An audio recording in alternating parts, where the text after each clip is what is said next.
Hey, buddy. Eyes up here.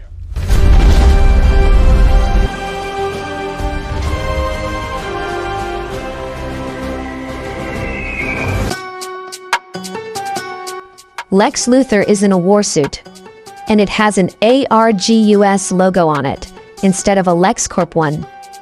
That one detail, that one Lobo swap tells you everything about where this version of Lex is in the story. He's not operating as a CEO anymore. He's operating as something more dangerous. Someone who has access to classified alien technology from a government agency that isn't supposed to be giving classified alien technology to known supervillains. And then there's Brainiac attacking Metropolis in the streets. And Superman with a slightly updated suit, holding what appears to be a chunk of the Daily Planet building over his head.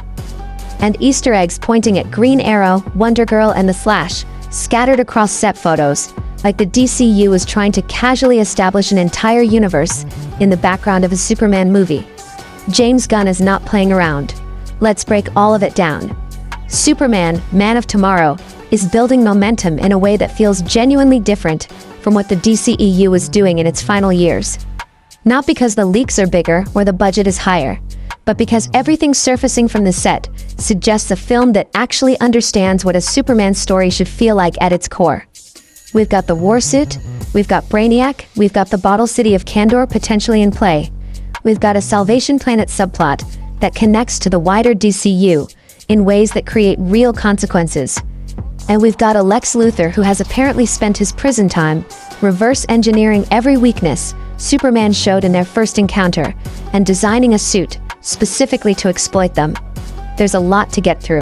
The Warsuit history and what the ARGUS connection means, the Brainiac subplot and how it connects to the Kryptonian question, the Kandor possibility and what restoring a city full of superpowered beings does to the world, and the Easter eggs that are doing quiet, deliberate work building the DCU's wider population. Let's start with the most visually striking thing in the new material. The Warsuit has been one of the most iconic pieces of Lex Luthor's visual identity in the comics for over 40 years. And it's finally getting a proper, comic-accurate live-action version in the DCU. The origin story in the comics goes back to Action Comics number 544, published in 1983. In that continuity, the suit was constructed from alien technology Lex acquired on a planet called Lexor, a world that worshipped him as a hero rather than fearing him as a villain, which tells you everything about how his ego works. He was only good on a planet where nobody knew what he'd done on Earth. But the DCU is pulling from a different tradition, the post-crisis continuity, where the Warsuit is the culmination of years of iterative engineering. Not a single alien artifact, but the product of a genius's obsessive prototyping. Every version slightly better than the last. Every design informed by the failures and limitations of what came before. Think about the trajectory the DCU has already established.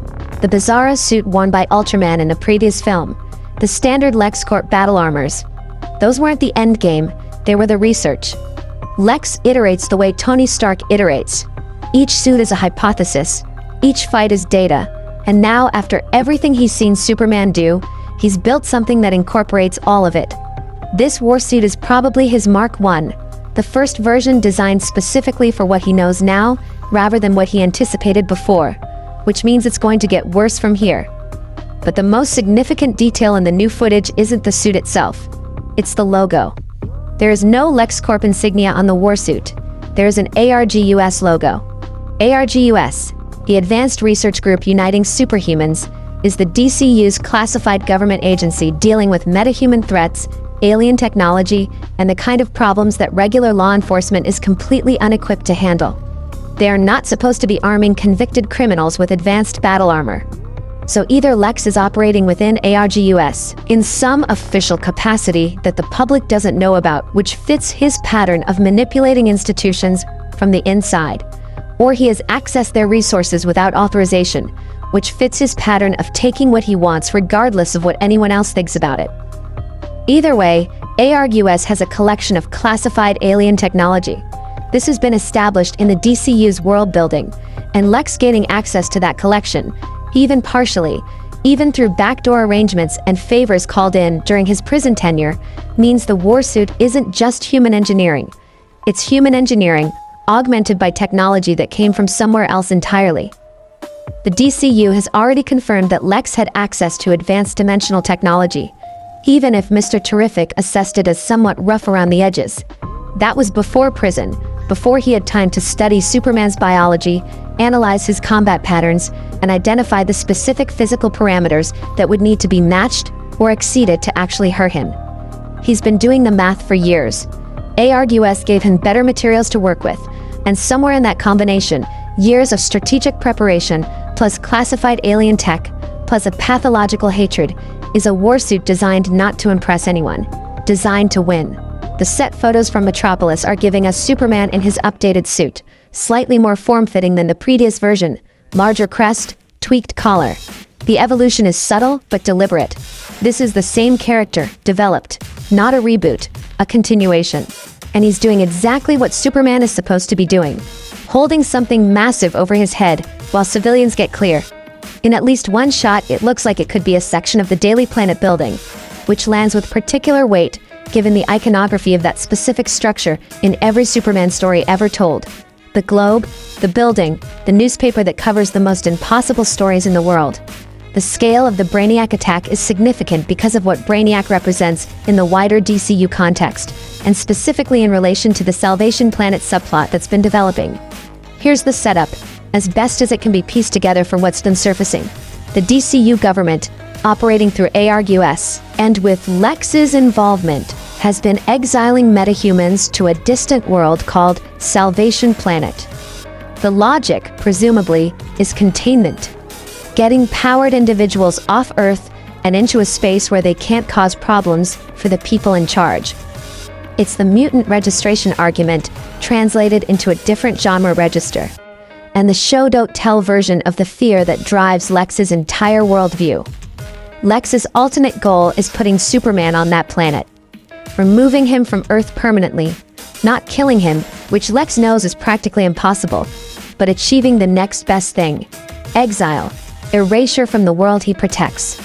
How Brainiac connects to this is the mystery the film is keeping close. Two possibilities feel most grounded in the available lore. The first, Brainiac either controls or has been monitoring Salvation Planet. The sudden influx of metahumans from Earth has drawn his attention. He has come to see what's generating this activity in his sector of space. The second, Brainiac's primary agenda is collecting and preserving the last remnants of destroyed civilizations. He catalogs, he bottles, he keeps. And with Superman and Supergirl confirmed to appear in this film, the last known Kryptonians, Earth has just become extraordinarily interesting to a being whose entire existence is organized around having the only copies of things. Both of those motivations lead to the same place: Brainiac in Metropolis being a problem, Superman in the middle of it, trying to keep civilians alive while the city falls apart around him.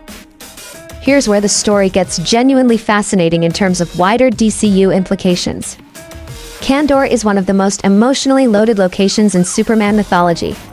The capital city of Krypton, miniaturized by Brainiac before the planet was destroyed, and kept in a bottle as part of his collection.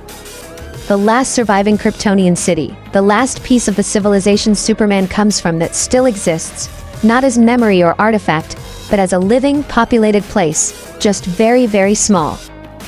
In Jeff Johns' Superman run, widely considered one of the most important Superman comic arcs of the modern era, Kandor is eventually restored to normal size. Suddenly Earth has thousands of Kryptonians, yellow sun, superpowers, an entire civilization's worth of people who can fly and have heat vision and are bulletproof, arriving into a world that was already barely managing the presence of one of them. The implications of that for the DCU are enormous, and they directly engage with the central anxiety that has driven the antagonist perspective in every Superman story. Lex's fear, articulated as "the red capes are coming" in the DCU's established text, is that Superman is the scout, that one Kryptonian is already too much, and that if humanity doesn't act while they still can, they won't have the ability to act later. Restore Kandor and that fear becomes a genuine, immediate crisis, rather than a paranoid theory. How does Superman handle thousands of newly empowered people who share his biology, but not his 35 years of living among humans? Will they integrate? Will some of them decide that a species capable of taking whatever they want shouldn't live under the same constraints as beings who can't? Will Lex's nightmare turn out to be prescient? The film planting the Candor question this early means it's either being addressed in Man of Tomorrow or being positioned as the thread that runs into whatever comes next. Either way, it's exactly the kind of consequence-heavy storytelling that makes a superhero universe feel like it's actually operating by internally consistent rules. The set photos are doing the DCU's world-building work in the background, literally.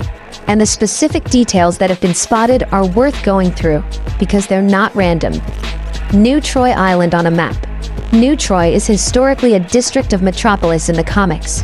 But the specific framing here, island, and the timing of the reference, alongside persistent rumors of a secret Wonder Woman appearance, points toward Donna Troy, Wonder Girl, one of the most beloved characters in DC mythology and someone the DCU has not yet formally introduced. A map reference is deniable. It's also deliberate. Nothing in a production this controlled ends up in frame accidentally. Queensland Park, Oliver Queen, Green Arrow. The DCU has confirmed he exists in this universe. Queensland Park as a named location on a map is the show building the geography of a world where Oliver Queen operates, without yet having to spend the runtime on him directly. This is what confident world building looks like. You establish the infrastructure of a larger world without stopping your current story to explain it. The Flashman Auto Trader ad, red and yellow. The specific color combination of the Flash's visual identity embedded in an advertisement for a mundane business. Barry Allen or Wally West existing in this universe as a background detail of civilian commercial life. The Flash doesn't need to appear in this film. The film just needs to tell you he exists. One ad does that. These aren't Easter eggs in the sense of hidden secrets for hardcore fans to find. They're infrastructure. The DCU building the feeling of a populated, interconnected world where Superman's story is one thread in a much larger tapestry, and doing it through set dressing and background details rather than cameos and post-credit scenes. That's the approach that made the MCU feel like a universe during its best years. Restrained, specific, confident world building that makes you feel the edges of something larger without demanding you see all of it immediately. James Gunn has been explicit that Superman Man of Tomorrow is a foundation, not just a standalone film. Everything surfacing from the set confirms that the specific choices being made here are designed to have consequences that extend beyond this movie's runtime. The Warsuit as a Mark I means there's a Mark II planned for somewhere in the future. Lex with ARGUS access means Lex is embedded in government infrastructure in a way that will matter when the DCU's story gets larger. The Salvation Planet subplot means the DCU is building a framework for metahuman politics that's going to be the ongoing tension of this universe, the way the Infinity Stones were the ongoing connective tissue of the MCU's first 3 phases.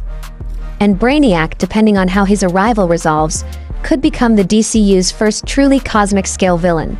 Not a human enemy with advanced technology. Not a god-adjacent being from mythology. An alien intelligence whose agenda is collection and preservation. Operating on a timeline and at a scale that makes individual human conflicts look like rounding errors. Superman is the right character to introduce that level of threat. Because Superman is the character whose power set operates at cosmic scale, while his emotional investment stays entirely personal. He can hold up a building and worry about the people inside it simultaneously. He can fight a planetary-level threat and still be thinking about whether Lois is safe. That duality, the cosmic capability and the deeply human core, is what Gunn is clearly building toward. And every piece of the set footage and leak material is pointing in the same direction. Superman works when the story understands what he actually represents. Not power, not invincibility. The idea that being the most capable person in the room comes with the greatest responsibility to use that capability in service of everyone else, regardless of the cost to yourself. Lex Luthor works as a villain when the story understands what he actually represents. Not evil, not madness, the refusal to accept that anyone, human or otherwise, should be trusted with the kind of powers Superman has. The genuine, internally coherent belief that the only safe universe is one where humanity maintains control over its own destiny, even if that means destroying something extraordinary to do it. Man of Tomorrow is putting those two philosophies into direct conflict, with a warsuit that has ARGUS technology, with Brainiac attacking Metropolis, with Kandor potentially in the picture, with Easter eggs establishing a world full of other heroes who are watching to see how this resolves. The DCU is building something, and based on everything surfacing from this production, it's building it correctly. Tell me in the comments, what's your read on the ARGUS connection? Is Lex operating with government sanction, or has he gotten inside the machine without permission? And how do you think Kandor plays into the finale of this film? Because if they actually restore that city, if we end Man of Tomorrow with thousands of Kryptonians on Earth, the next Superman story becomes a completely different movie. And I cannot wait to see what James Gunn does with that.